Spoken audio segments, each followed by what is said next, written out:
Tahukah kamu bahwa nama Trenggalek tidak sekadar lahir dari peta atau keputusan penguasa? Di balik sebutannya, tersimpan kisah kuno yang jarang diungkap tentang tanah sunyi di selatan Jawa, cahaya gaib yang muncul dari dalam bumi, dan perjalanan seorang tokoh sakti yang mengubah nasib sebuah wilayah. Konon, satu peristiwa spiritual menjadi penanda lahirnya Trenggalek, sebuah nama yang dipercaya membawa harapan di tengah kegelapan. Malam ini, kita akan menyingkap misteri asal-usul Trenggalek yang selama ini tersembunyi oleh waktu. Selamat datang kembali di channel ini, ruang tempat kita bersama-sama menyusuri kisah Nusantara yang syarat sejarah, legenda, dan nilai kehidupan yang diwariskan leluhur. Setiap cerita yang kami hadirkan dirangkai dari berbagai sumber dan tutur turun-temurun, agar tidak hilang di telan zaman. Jika kamu menyukai konten seperti ini, jangan lupa tekan tombol like, subscribe, dan aktifkan lonceng notifikasi. Dukungan kecil dari kalian sangat berarti untuk menjaga kisah-kisah Nusantara tetap hidup dan terus diceritakan. Pada masa yang sangat lampau, jauh sebelum nama Trenggalek dikenal seperti sekarang, wilayah di pesisir selatan Jawa Timur ini hanyalah hamparan alam liar yang belum tersentuh peradaban. Hutan lebat membentang sejauh mata memandang, dipenuhi pepohonan tua yang menjulang tinggi dan semak belukar yang rapat.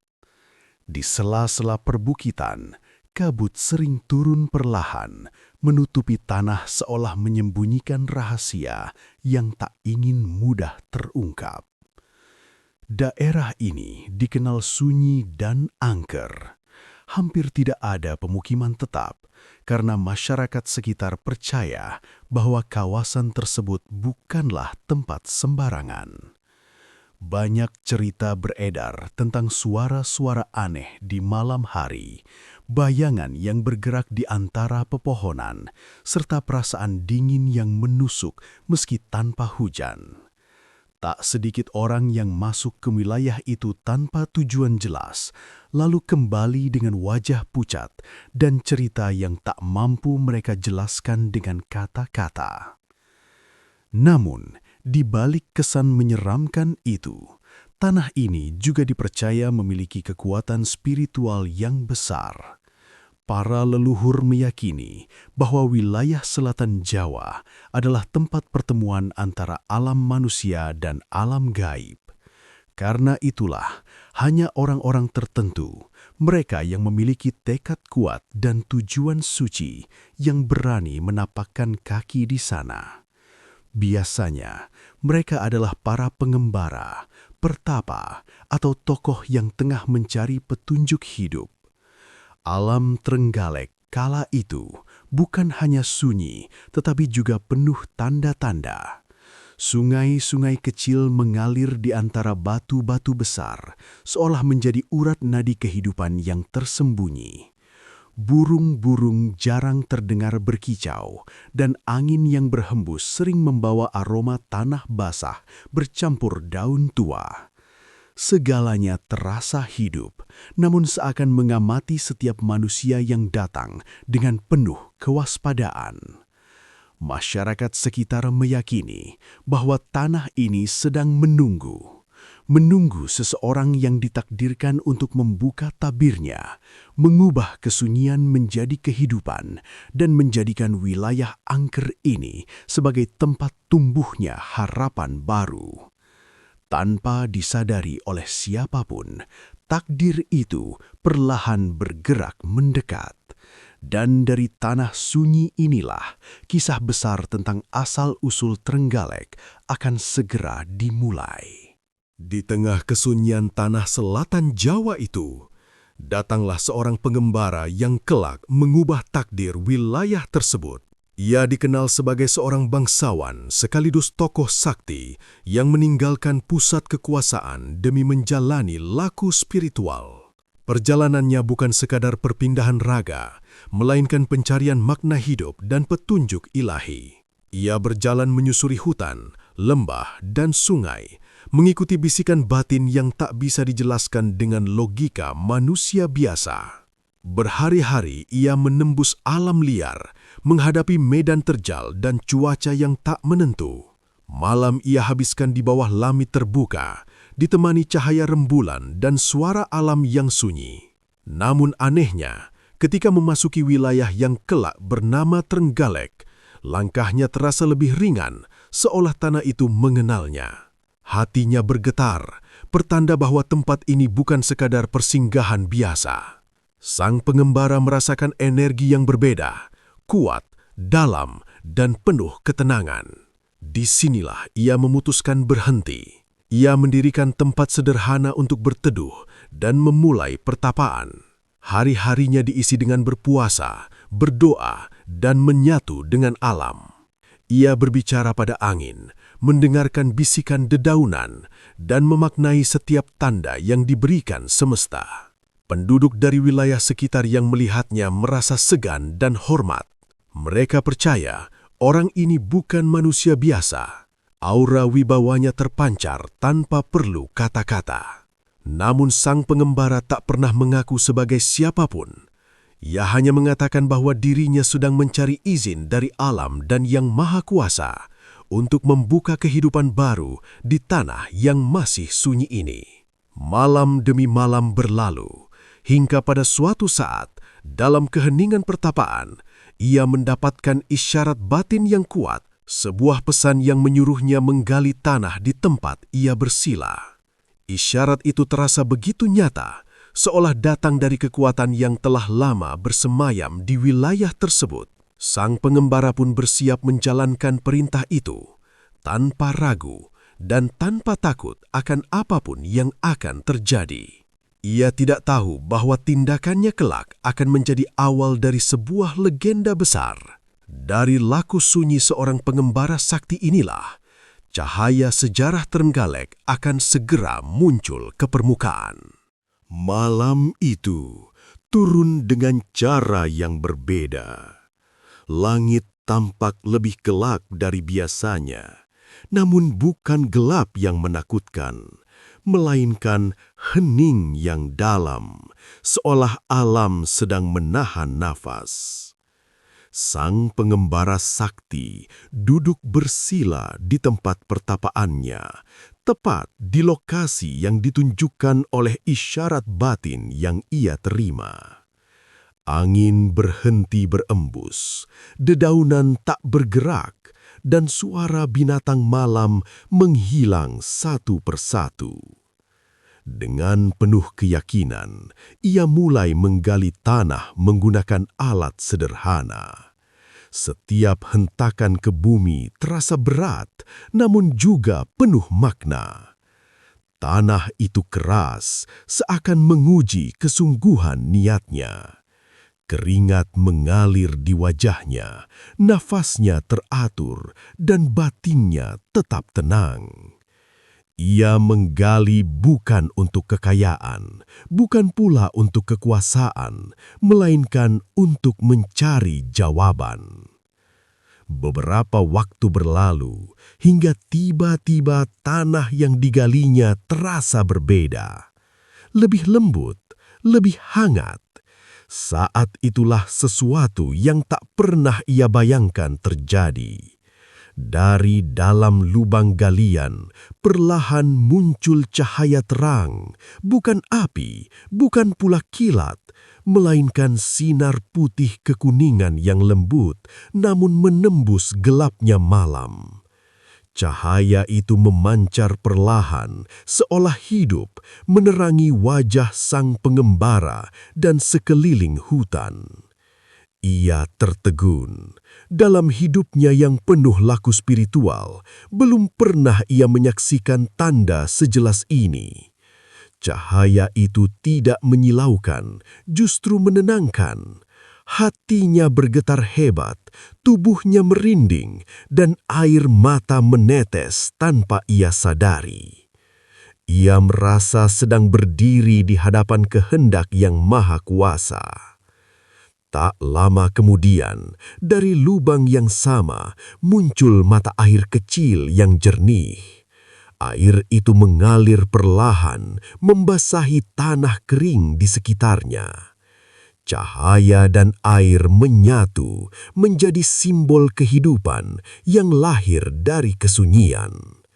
Sang pengembara memahami makna peristiwa ini sebagai pertanda bahwa tanah ini telah dibuka dan diberkahi. Dalam keheningan malam itu, ia menyebut peristiwa tersebut sebagai terang galih. Terang berarti cahaya dan galih berarti tanah atau inti bumi. Sebuah nama yang lahir bukan dari pikiran manusia, melainkan dari pengalaman batin yang sakral.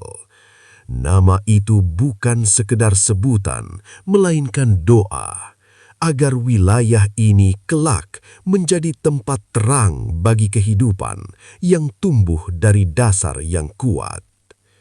Keesokan harinya, kabar tentang peristiwa aneh itu menyebar ke wilayah sekitar. Beberapa penduduk yang datang menyaksikan bekas galian dan mata air tersebut merasakan ketenangan yang sama. Mereka percaya cahaya itu bukan kebetulan, melainkan tanda bahwa alam telah merestui hadirnya kehidupan baru.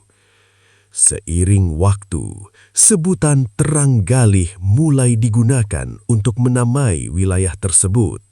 Namun, lidah masyarakat perlahan mengubah pengucapannya.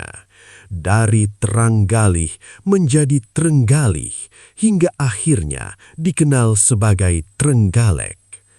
Meski nama berubah, maknanya tetap hidup.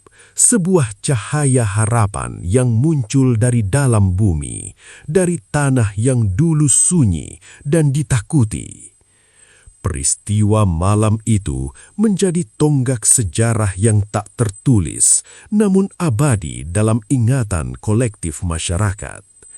Dari sinilah Trenggalek bukan hanya lahir sebagai wilayah, melainkan sebagai simbol bahwa dari kesunyian, ketekunan, dan keikhlasan, cahaya kehidupan selalu menemukan jalannya sendiri. Sejak peristiwa terang galih terjadi, suasana tanah selatan Jawa itu perlahan berubah. Kesunyian yang dahulu terasa menekan, kini berganti dengan ketenangan yang menenteramkan. Mata air yang muncul dari galian sang pengembara tak pernah kering, bahkan di musim kemarau. Airnya jernih dan dingin, mengalir pelan menyusuri tanah, seolah menjadi nadi kehidupan baru bagi wilayah tersebut. Penduduk dari daerah sekitar mulai berdatangan. Mereka bukan datang dengan rasa takut seperti sebelumnya, melainkan dengan penuh rasa ingin tahu dan harapan. Banyak di antara mereka yang awalnya hanya ingin melihat tempat pertapaan sang pengembara sakti, namun akhirnya memilih tinggal lebih lama. Mereka merasakan sesuatu yang berbeda, sebuah kedamaian batin yang sulit dijelaskan, seolah tanah ini memanggil untuk dihuni. Perlahan, hutan mulai dibuka dengan penuh kehati-hatian. Pohon-pohon ditebang tidak sembarangan, selalu didahului doa dan permohonan izin kepada alam. Ladang kecil dibuat, sawah mulai dirintis, dan aliran mata air dimanfaatkan untuk mengirisi tanah. Kehidupan tumbuh bukan dengan paksaan, melainkan melalui keselarasan antara manusia dan alam. Sang pengembara sakti tidak pernah memerintah, namun kehadirannya menjadi pusat kebijaksanaan. Setiap keputusan penting selalu dimintakan pertimbangannya. Ia mengajarkan bahwa tanah terang galih bukan hanya tempat mencari penghidupan, tetapi juga tempat menjaga keseimbangan. Manusia tidak boleh rakus, karena tanah ini lahir dari peristiwa sakral yang menuntut rasa hormat. Seiring bertambahnya penduduk, aturan-aturan adat mulai terbentuk. masyarakat diajarkan untuk hidup rukun, saling membantu, dan menjaga alam sekitar. Setiap mata air, bukit, dan hutan dianggap memiliki penjaga tak kasat mata. Oleh karena itu, segala aktivitas selalu dilakukan dengan kesadaran dan tata krama. Pelanggaran terhadap adat dipercaya akan membawa ketidakseimbangan dan musibah. Wilayah yang dulunya dikenal angker, kini perlahan berubah wajah. Asap dapur mulai terlihat di pagi hari, suara alat pertanian menggantikan sunyi yang mencekam, dan tawa manusia mulai mengisi lembah-lembah yang dahulu kosong. Namun kesakralan tanah itu tidak pernah benar-benar hilang. Justru ia hidup berdampingan dengan aktivitas manusia, menjadi pengingat bahwa kehidupan berasal dari penghormatan, bukan penguasaan. Nama Terenggalih, yang kemudian dikenal sebagai Trenggalek, mulai digunakan secara luas. Nama itu menjadi identitas sekaligus pengikat batin masyarakatnya. Mereka percaya bahwa selama nilai-nilai leluhur dijaga, cahaya yang pernah muncul dari dalam bumi akan terus menyertai kehidupan mereka. Pada masa inilah, Trenggalek tidak lagi sekedar sebuah wilayah, melainkan sebuah komunitas, sebuah tempat di mana manusia belajar hidup selaras dengan alam, menghormati yang tak terlihat, dan menanam harapan untuk generasi yang akan datang. Tanah sakral itu telah menemukan takdirnya, menjadi rumah bagi kehidupan yang berakar kuat pada nilai dan kearifan leluhur. Waktu terus berjalan, generasi silih berganti, namun kisah tentang Trenggalih tak pernah benar-benar hilang. Legenda itu hidup dalam ingatan kolektif masyarakat Trenggalek, diceritakan kembali dari mulut ke mulut, dari orang tua kepada anak-anaknya, dari para tetua kepada generasi penerus. Meski tak tercatat dalam prasasti atau kitab kuno, kisah ini justru mengakar kuat dalam tradisi lisan yang penuh makna. Seiring berkembangnya zaman, Trenggalek tumbuh menjadi wilayah yang semakin dikenal.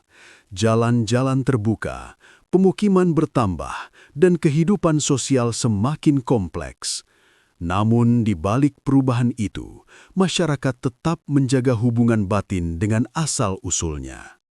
Mata air yang dahulu muncul dari peristiwa Trenggalih masih dihormati, dianggap sebagai simbol kehidupan dan pengingat akan awal mula tanah ini dibuka dengan niat suci. Legenda Trenggalih bukan hanya cerita tentang cahaya dan tanah, melainkan juga tentang nilai. Nilai ketekunan, kesabaran, dan keberanian untuk menjalani laku hidup dengan kejujuran. Masyarakat percaya bahwa kesejahteraan Trenggalek bukan semata hasil kerja keras manusia, tetapi juga buah dari sikap hormat terhadap alam dan leluhur. Pada momen-momen tertentu, kisah ini kembali dihidupkan melalui tradisi, doa bersama, dan cerita rakyat, bukan untuk memuja masa lalu, melainkan untuk mengingatkan bahwa setiap kemajuan harus berakar pada kesadaran bahwa manusia hanyalah bagian dari alam, bukan penguasanya. Nilai inilah yang diwariskan oleh sang pengembara sakti melalui peristiwa yang tak pernah ia minta untuk dikenang. Kini, nama Trenggalek berdiri sebagai identitas yang utuh. Ia bukan sekedar sebutan geografis, melainkan simbol cahaya yang lahir dari ketulusan niat. Sebuah pesan lintas zaman bahwa dari kesunyian, dari tanah yang dianggap tak bernilai, bisa tumbuh kehidupan yang bermakna jika dijalani dengan keseimbangan dan rasa syukur. Dan selama kisah Trenggalih terus diceritakan, selama nilai-nilainya tetap dijaga, cahaya itu diyakini tak akan pernah padam.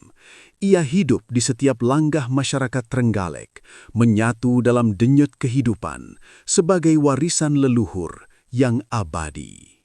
Dari kisah misteri asal-usul Trenggalek ini, kita dapat belajar bahwa setiap daerah memiliki jejak sejarah dan makna yang lebih dalam dari yang terlihat di permukaan.